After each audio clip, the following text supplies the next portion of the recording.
Now among those who went up to worship at the festival were some Greeks. They came to Philip, who was from Bethsaida in Galilee, and said to him, "Sir, we wish to see Jesus." Philip went and told Andrew. Then Andrew and Philip went and told Jesus.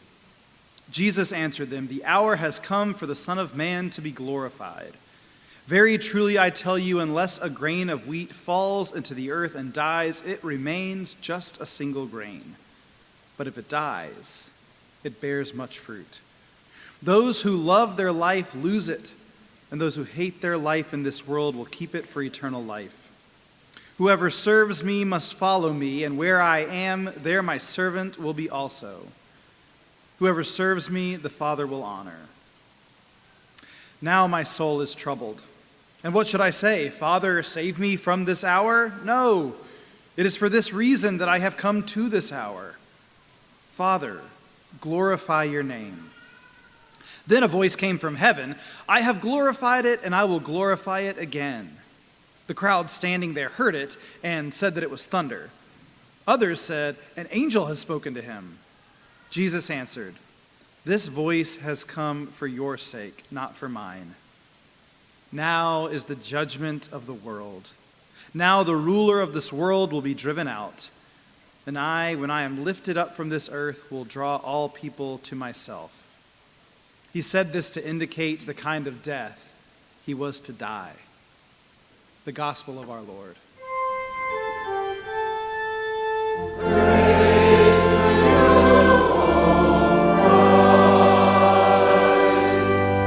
You may be seated.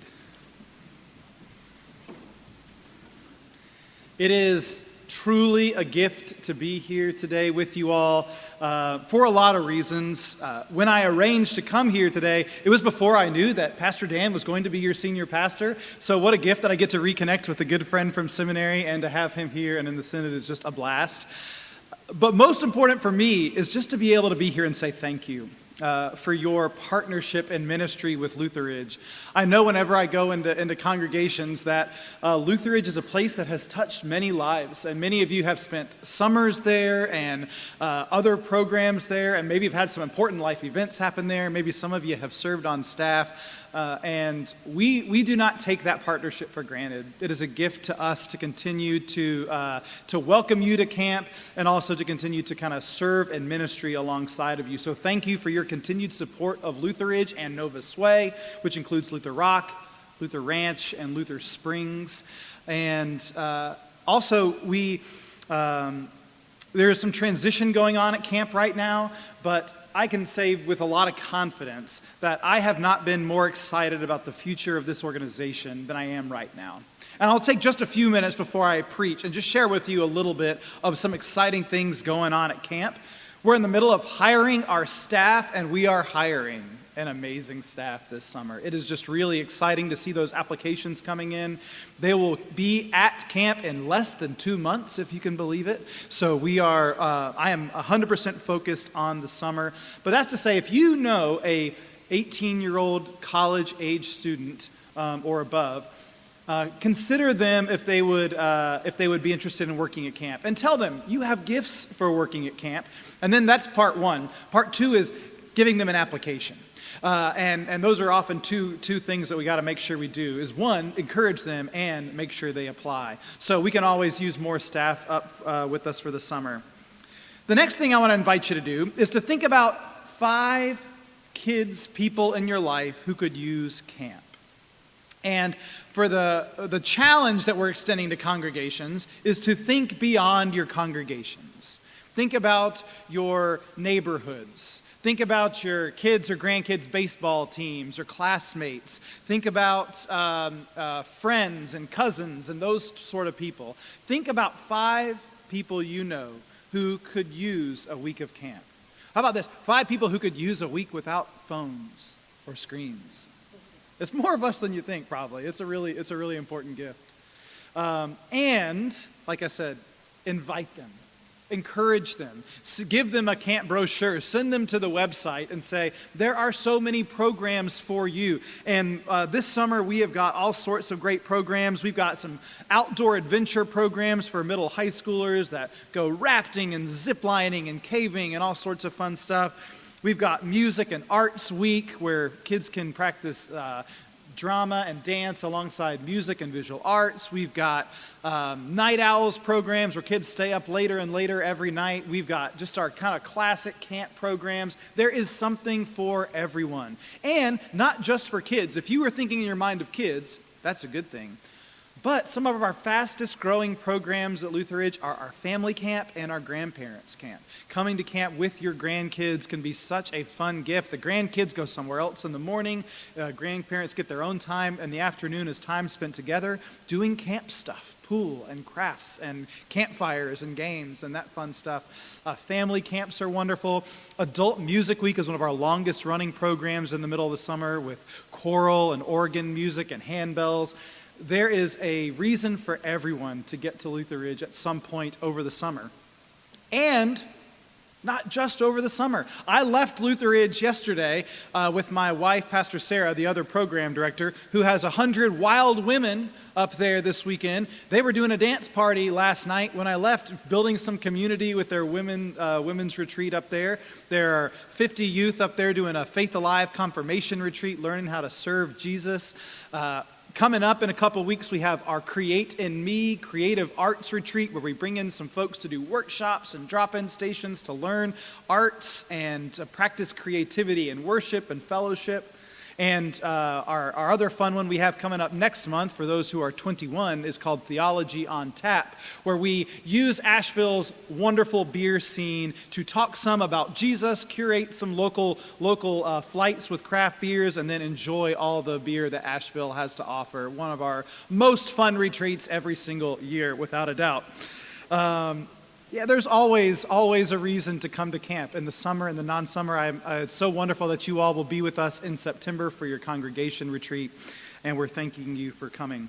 The last piece that I want to share also is about an exciting Lilly grant that we've received. And we're excited to share about a new program where we're going to explore not just how to bring more people to camp, but how we can bring camp to more people. Because one thing we know from research is that kids leave camp on fire with their faith. They are energized and their faith is renewed, but when they go home, it doesn't always stay that way. There is some disconnect between what happens at camp and what happens in congregations and homes that we need to figure out. And so we're calling this program Bridge, to try to bridge that gap between the faith that we experience at camp and what we experience in congregations and homes. And one of the language I use for it is, we're going to try to train parents to be their kids' counselors, so that the what they experience at camp, and grandparents and other folks, to be their kids' counselors. There is a component of it where we will bring folks to Lutheridge to experience a family camp style retreat with some of that faith-forming learning going on. We're going to send camp staff into congregations throughout the year from September to May to lead camp-style programming in congregations once a month. And we're creating a phone app called Cabin Time, the first digital camp program, so that you can do a camp activity in your home with your kids every single night. We're in the early stages of this, but we hope in the next few years to bring in some more congregations and truly explore together how we can be extending the reach of camp further than we've ever extended it before. So many wonderful things going on at camp. It's such a gift to be able to share some of that with you. And I'm going to start preaching with an activity that we do in staff training. And yes, I said activity. For the record, after the 9:30 service, they said, "Are you going to do that at the 11 o'clock?" And I said, "Yes." And they said, "Oh, I don't know if they can handle it." And so you get to prove them wrong this morning. So what you're going to do is you're just going to see if there's someone sitting around you who can be your partner this morning. The advanced level of this is to find someone you don't know very well. You can do any level of this. At Lutheridge, we always say challenge by choice. So your participation is optional, but I encourage it because they said that you all are going to struggle with this. Find a partner around you. So go ahead and identify right now who your partner is for this. It's not a very long activity. You don't know what I'm going to ask you to do yet. I know there's some risk there. And the simple task is you're just going to look your partner in the eye until I say stop. Go.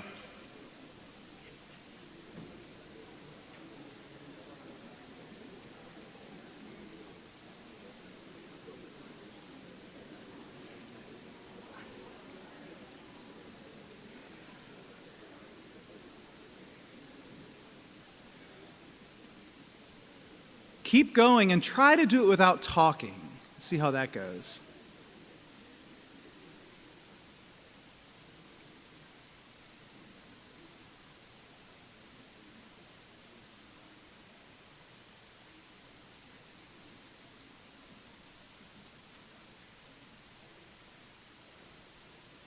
When's he going to say stop? When's he going to say stop? All right, you're good. You're good.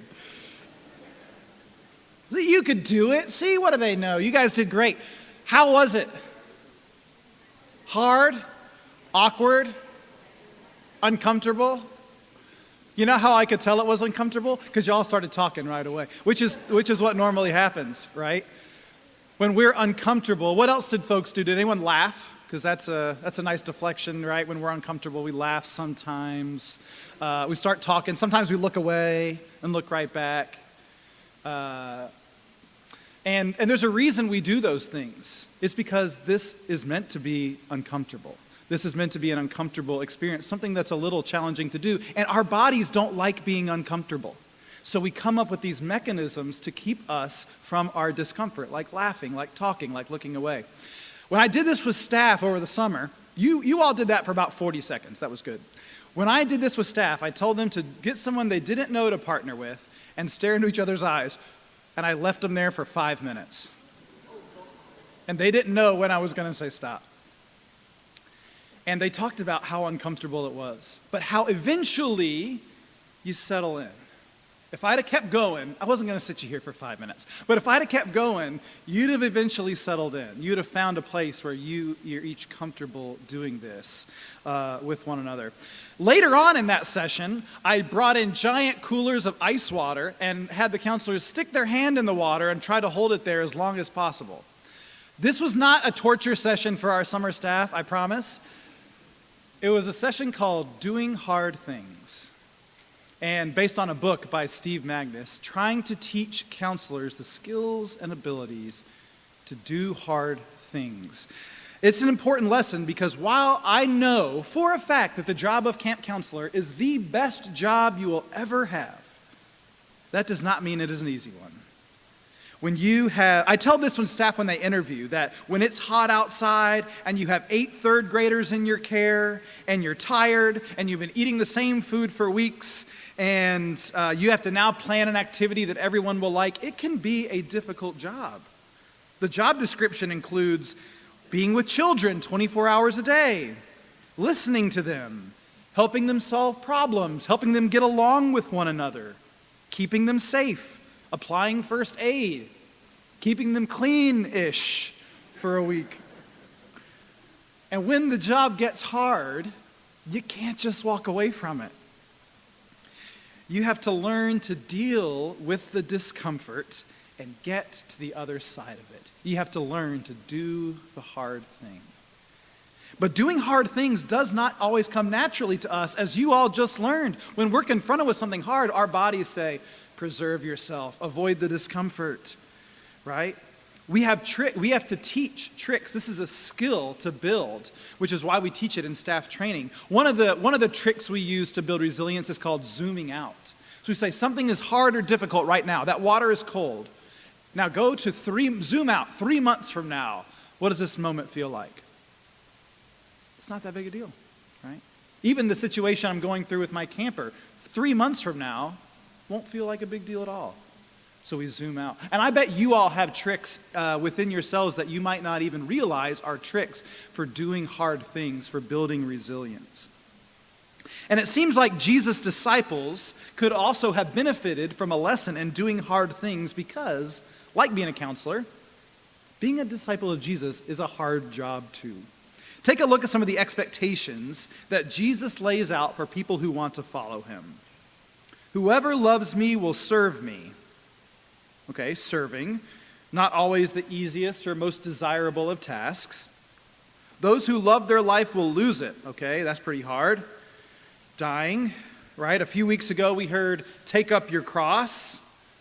We know from Scripture that the job description also includes dealing with a lot of sick people, having people hate you, and having to love those people, washing feet, and listening to people complain.